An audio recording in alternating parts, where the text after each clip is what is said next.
There are moments when we witness determination so pure and courage so profound that it strips away all pretense and reminds us what the human spirit is capable of achieving, moments when someone insists on doing something the hard way, because the easy way would cost them something more valuable than convenience, and moments when independence becomes not just a preference, but a declaration of dignity that demands our respect and recognition. Sometimes the most powerful statement a person can make is refusing help they could easily accept, choosing instead to demonstrate that disability does not equal inability, that injury does not define capacity, and that the person we were before trauma remains present within us regardless of what our bodies now look like or how they function. These are the stories that humble us, that challenge our assumptions about what disabled people can or cannot do, and that remind us that offering help is kind, but respecting someone's choice to decline that help is essential. If you believe that disabled veterans deserve to define their own capabilities, that independence is a form of dignity worth fighting for, and that we honor wounded warriors best by seeing their strength rather than only their injuries, hit that like button and subscribe for stories that celebrate the extraordinary determination of people who refuse to let their wounds define their limits. Captain David Reynolds, United States Marine Corps retired, approached the Family Feud stage during Veterans Week using forearm crutches that supported his weight as he moved with practiced efficiency despite the obvious difficulty.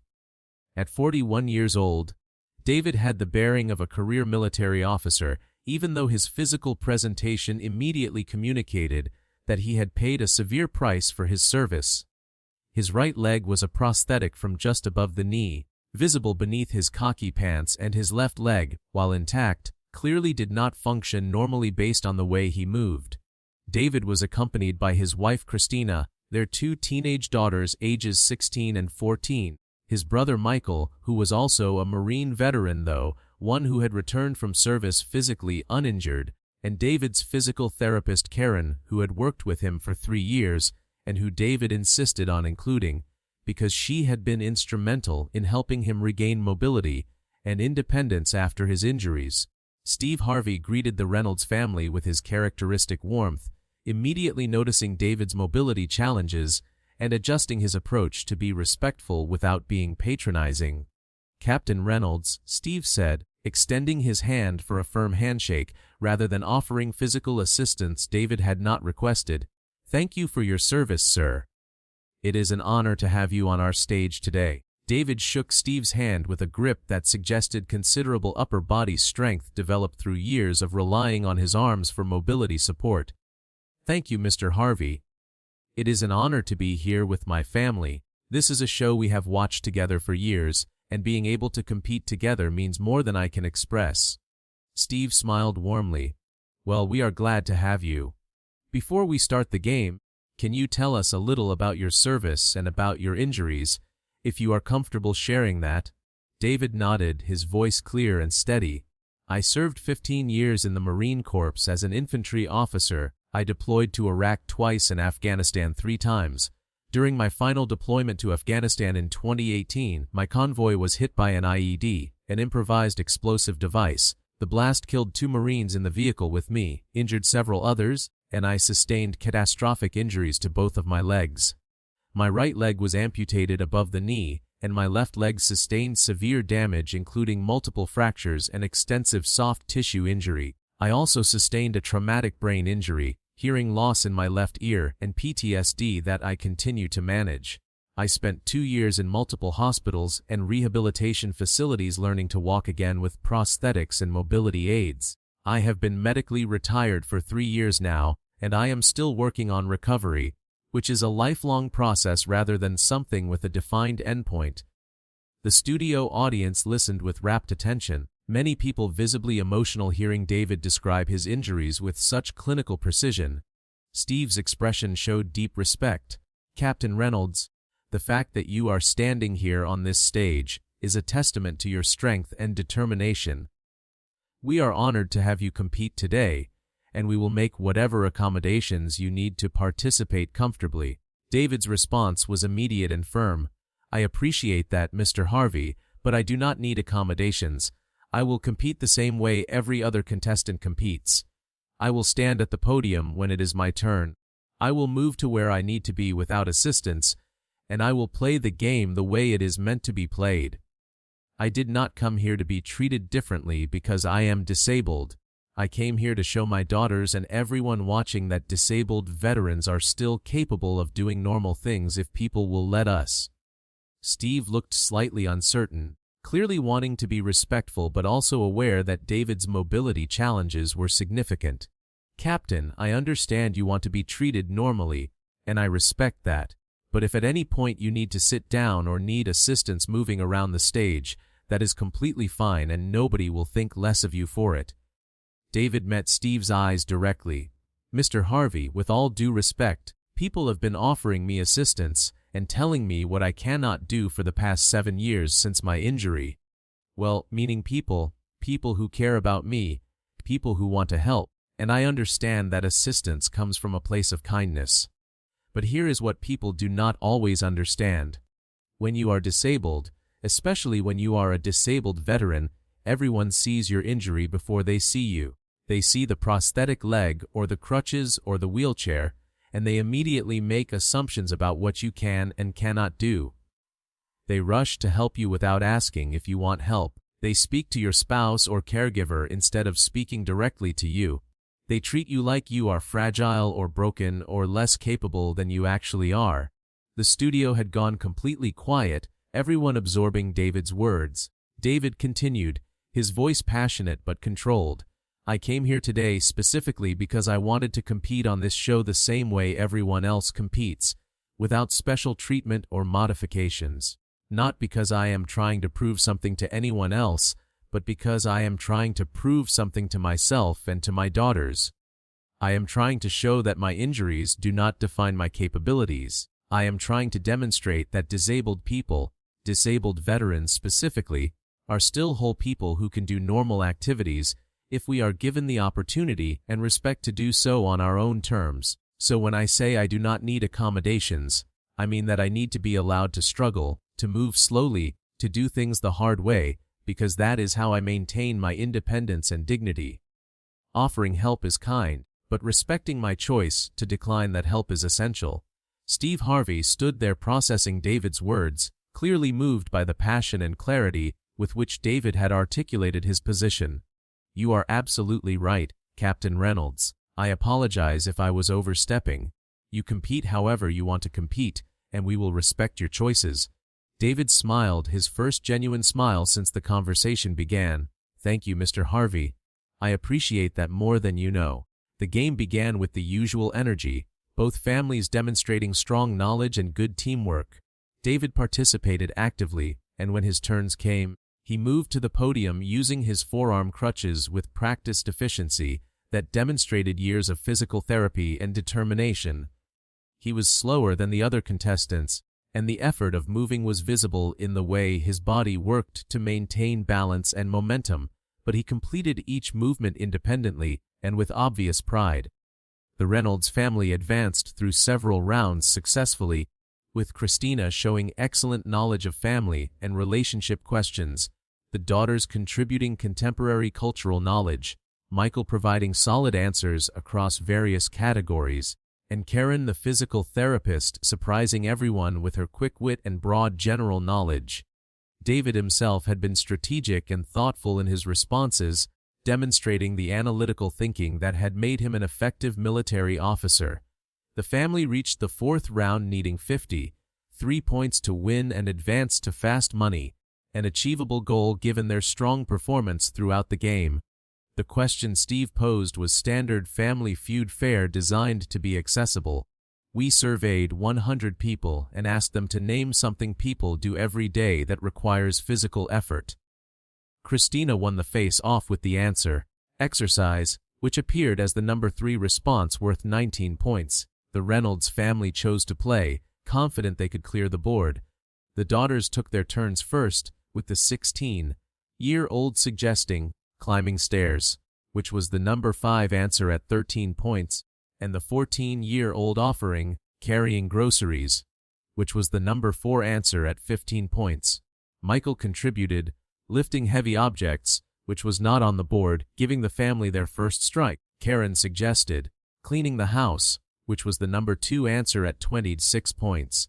The family had accumulated 73 points from 4 answers, well over the 53 they needed, but Family Feud rules required them to find the remaining answer or accumulate 3 strikes and allow the opposing team a chance to steal. Christina took her second turn and guessed yard work, which was not on the board, giving the family their second strike. The rotation returned to the daughters, but both had already answered, which meant the turn went to Michael. He guessed playing sports, which seemed like a logical answer but was not on the board, giving the family their third and final strike. Steve turned to the opposing team to give them an opportunity to steal by providing the one remaining answer. The opposing team captain, after huddling with his family, guessed walking, which Steve thought was an excellent guess. But when the board revealed the final answer, it was not walking, but rather getting out of bed, worth 21 points. The Reynolds family had won the round by default because the opposing team had failed to steal and they advanced to fast money. But before moving to the final round, Steve wanted to address something he had observed during the game. Captain Reynolds, throughout this game, I have watched you move around this stage using your crutches. I can see that it requires significant physical effort for you to get to the podium, to stand there while answering questions, to move back to your position with your family. Nobody would have criticized you if you had chosen to sit down or if you had asked for assistance. But you did not. You completed every single movement independently, with obvious difficulty but with even more obvious determination. Can you talk about why that was so important to you?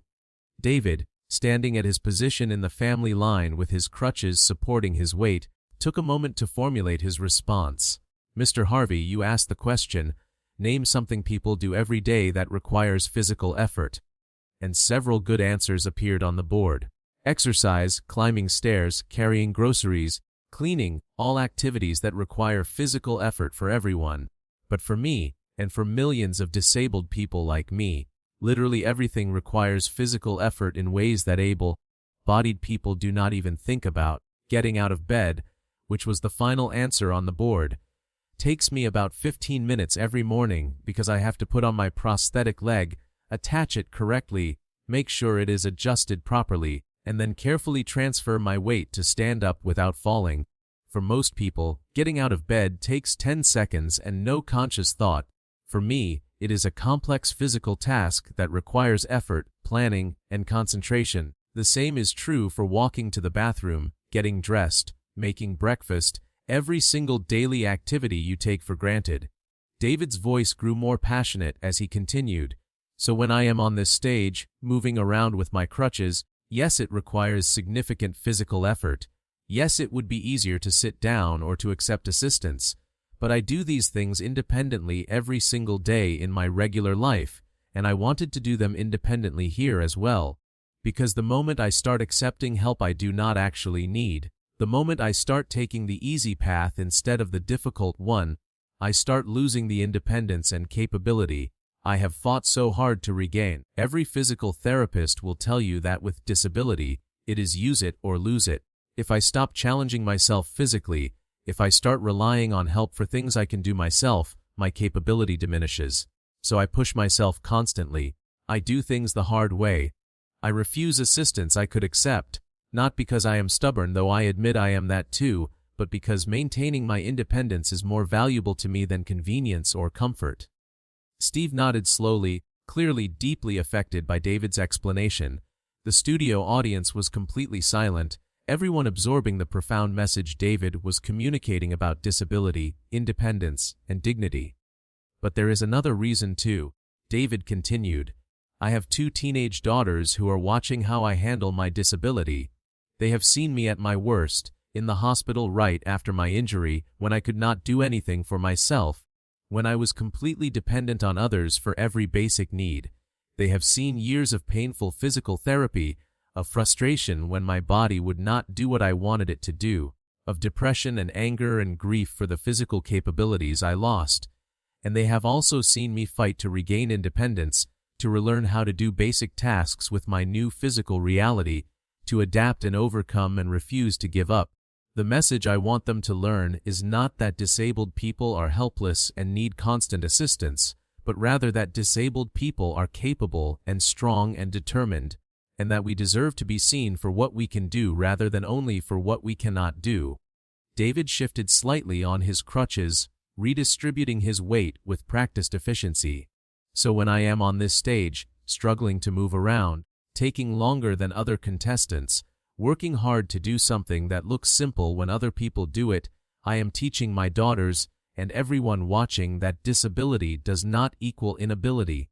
I am demonstrating that accommodations can be helpful, but independence is powerful. I am showing that the hard way is sometimes the right way because it preserves something essential about who we are as human beings.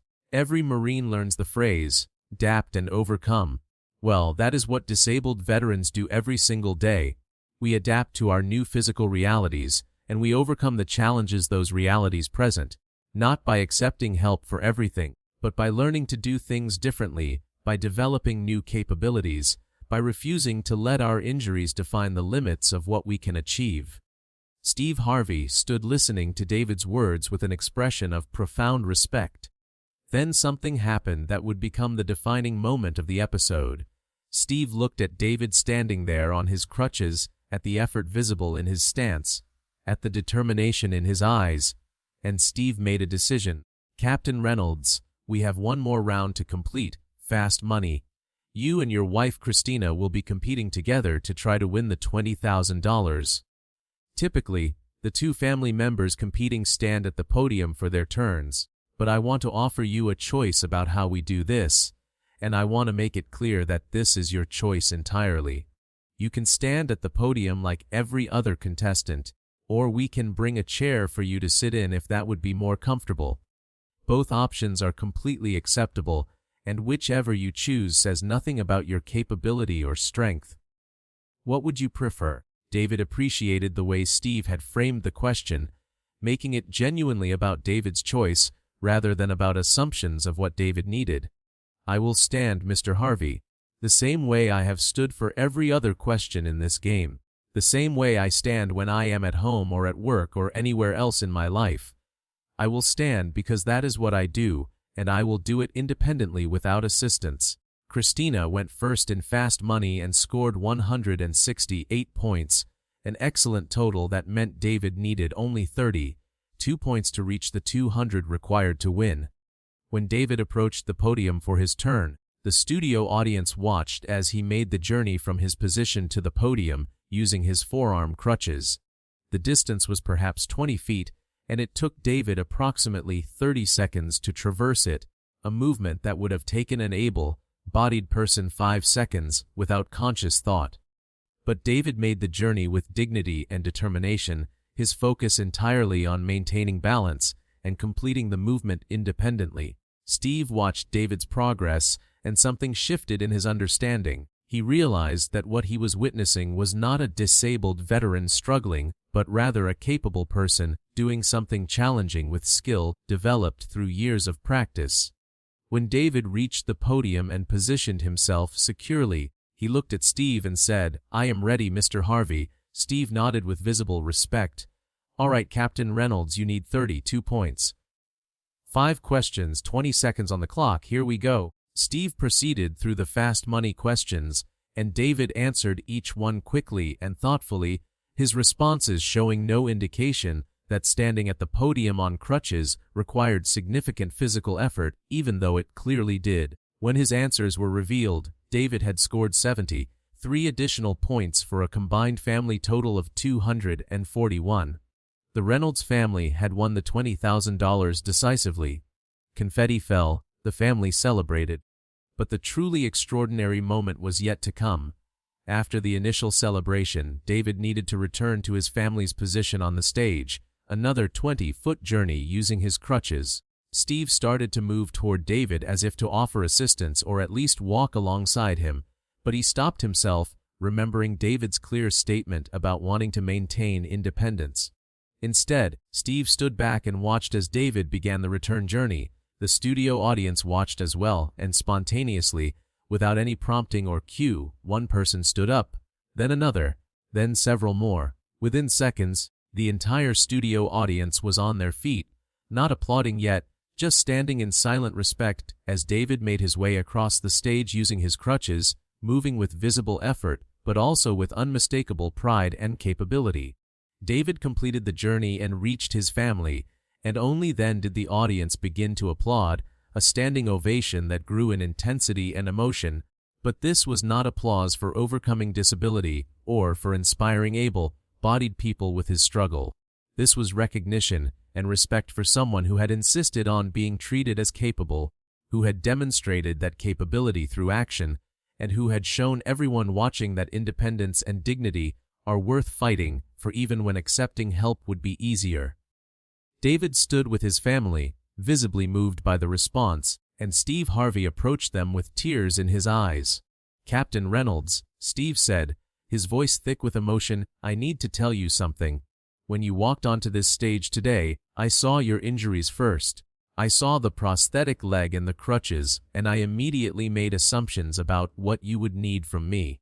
I thought my job was to make things easier for you, to offer help, to accommodate your disability. But you taught me something profoundly important today. You taught me that my job was not to help you but to respect you, to treat you like the capable person you are, to let you do things your way even when your way is harder than other ways." Steve continued, addressing both David and the audience. What we just witnessed was not a disabled veteran struggling to move around a stage. What we witnessed was a highly capable person doing something challenging with skill and determination. The difference in those two framings is everything. One sees disability and assumes limitation. The other sees capability and respects the person's choices about how to exercise that capability. Captain Reynolds did not need our help today, but he did need our respect. He needed us to let him do things his way, to honor his independence, to treat him as the whole person he is rather than as a collection of injuries that need to be managed or accommodated. The audience applauded again, many people crying as they processed the significance of what Steve was articulating. David spoke, his voice steady despite his visible emotion. "Mr. Harvey, I want to be clear about something. I am not saying that disabled people should never accept help or that asking for assistance is weakness. There are absolutely times when I need help, when I accept it gratefully, when I could not complete tasks without support from others. Using a wheelchair when my residual limb pain is severe is not giving up, it is being smart about managing my condition. Accepting my wife's help with tasks that require two hands when I need my hands for my crutches is not dependence, it is partnership. What I am saying is that the decision about when to accept help and when to do things independently needs to be mine. Disabled people deserve agency over their own lives and choices. We deserve to be asked if we want help rather than having help imposed on us. We deserve to have our assessments of our own capabilities respected, even when those assessments differ from what observers assume about what we can or cannot do."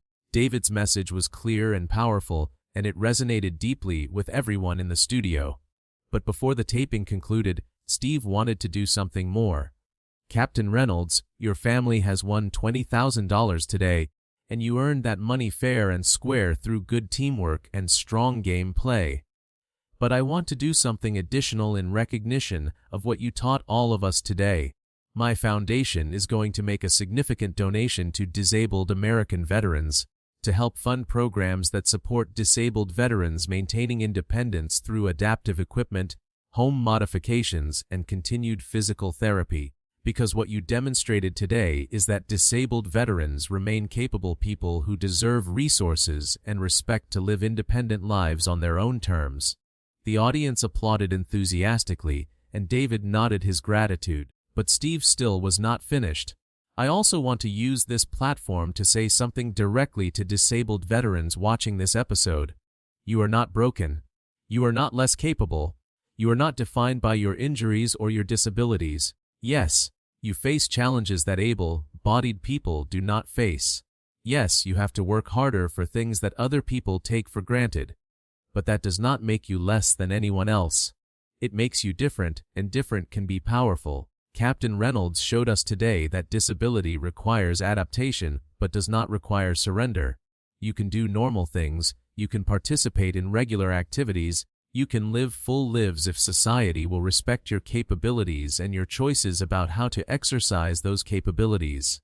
The standing ovation continued, and David stood with his family, allowing himself to receive the recognition even though doing so clearly made him uncomfortable, because he had not done this for recognition, but rather for the principle of being treated as capable. The episode aired 6 weeks later and generated an overwhelming response from the disability community, from veterans organizations, and from advocates working on disability rights and accessibility issues. The clip of David making the journey across the stage using his crutches while the audience stood in silent respect became one of the most viewed moments in Family Feud history, shared hundreds of millions of times across all platforms. Disability advocates used the segment as an example of how to respectfully interact with disabled people, emphasizing David's core message that offering help is kind, but respecting someone's choice to decline that help is essential. Veterans organizations distributed the episode widely, using it in training programs to help newly disabled veterans understand that maintaining independence is possible and valuable, even when it requires extra effort. The response from disabled veterans specifically was profoundly emotional.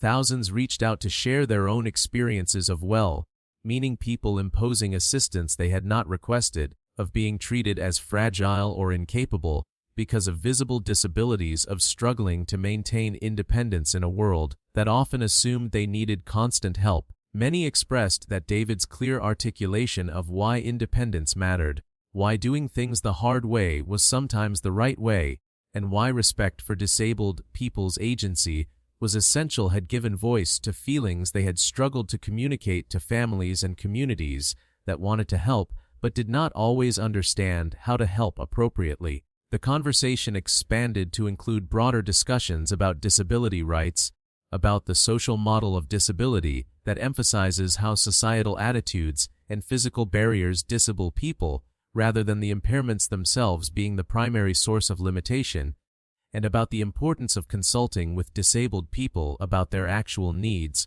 rather than making assumptions. Steve Harvey was deeply affected by David's appearance and by the response it generated. He returned to the themes David had raised repeatedly in subsequent episodes and on his talk show, discussing how the experience had changed his own understanding of disability and capability. He talked about having caught himself about to offer help David had not requested, about having made assumptions about what David needed based on visible injuries without considering that David might be the best authority on his own capabilities. Steve used his platform to encourage others to examine their own assumptions about disabled people, to ask rather than assume what help might be needed, and to respect when disabled people chose to do things independently, even if that choice meant doing things more slowly or with more effort than accepting assistance would require. The Reynolds family's life changed in various ways following their Family Feud appearance. David found that his public advocacy for disabled veterans' independence resonated with many people, and he began speaking at veterans events and disability conferences about the importance of respecting disabled people's agency and capabilities. He emphasized in every speech that his message was not that disabled people should refuse all help, but rather that disabled people should have control over their own lives and choices, that independence should be supported rather than discouraged, and that society needed to shift from a model of doing things for disabled people to a model of enabling disabled people to do things for themselves when they chose to do so. He worked with several organizations focused on adaptive equipment and accessible design, advocating for solutions that enabled independence rather than creating dependence. Christina, David's wife, also became an advocate in her own right, speaking about the experience of being a caregiver for a disabled veteran and about the fine line between providing needed support and inadvertently undermining independence. She talked honestly about how difficult it had been early in David's recovery to watch him struggle with tasks that were now challenging for him, about her instinct to help him constantly, and about how David had needed to communicate clearly that her attempts to help, while motivated by love, were sometimes preventing him from regaining capabilities he needed to relearn.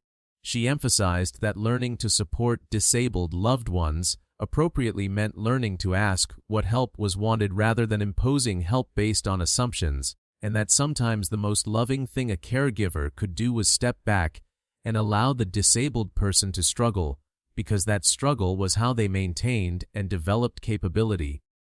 The Reynolds daughters, who had grown up watching their father work to regain independence after his injuries, found that their understanding of disability and capability shaped their own career paths. The older daughter pursued physical therapy, specifically wanting to work with injured veterans and using her father's experience to inform her approach to supporting patients' independence goals. The younger daughter developed a passion for adaptive sports and recreation, recognizing that disabled people deserved opportunities to participate in athletic and recreational activities modified to accommodate different abilities.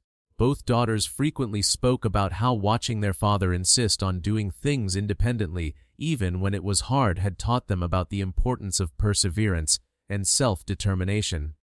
Karen, David's physical therapist who had competed on the Family Feud team, found that her participation in the episode and her visible role in David's support network generated conversations about the role of rehabilitation professionals in supporting disabled people's independence goals. She spoke at professional conferences about the importance of physical therapy, focusing not just on remediating deficits but on enabling patients to do what mattered to them in ways that worked for their bodies, even if those ways looked different from standard approaches. She emphasized that the best physical therapy respects patients' goals, supports their choices about acceptable levels of effort and risk, and focuses on functional capability in real-world contexts rather than only on standardized measures of improvement. 5 years after the Family Feud episode, David Reynolds was invited to testify before Congress about disability rights and veterans affairs. He spoke about his experience on the show and about the broader issues it illustrated regarding how society views and treats disabled veterans. He emphasized that disabled veterans were not charity cases requiring pity, but rather capable people requiring respect and support for independence. He advocated for increased funding for adaptive equipment, for home modifications that enabled disabled veterans to live independently, for continued physical therapy beyond the limited windows typically covered by insurance, and for employment programs that recognize disabled veterans' capabilities rather than focusing on their limitations. He argued that society's obligation to disabled veterans was not just to provide benefits, but to create conditions enabling them to live full, independent, dignified lives on their own terms. David's testimony contributed to passage of expanded benefits for disabled veterans, particularly increased funding for assistive technology and adaptive equipment, improved coverage for ongoing physical therapy and rehabilitation, and enhanced employment support programs.